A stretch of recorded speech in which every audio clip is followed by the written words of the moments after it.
The Christmas right before my daughter's 13th birthday, she had just come home from school. She started to feel kind of yucky. The next day, took her to the doctor, and she was diagnosed with the flu.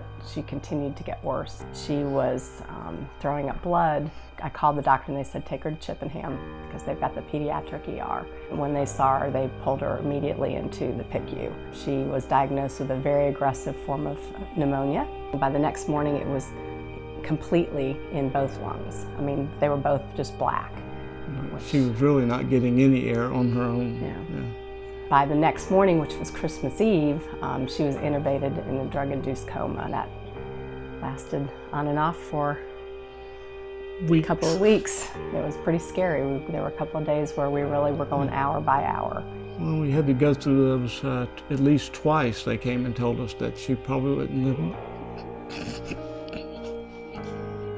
It was tough. I mean, when they say when you're going hour to hour, it's tough stuff.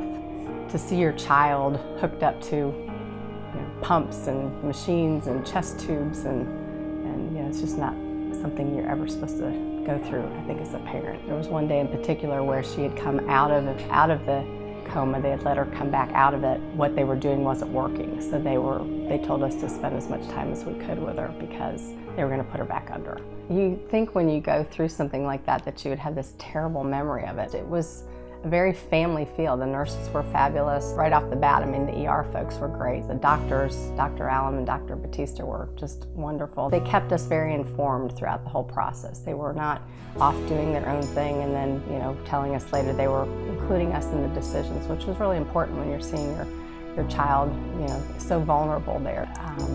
I remember her squeezing my hand, and that was when we first realized that she was coming out of it and it was going to be okay. When I go by it now, I don't have a bad feeling about it. I have a really thankful feeling because she's pretty much a miracle.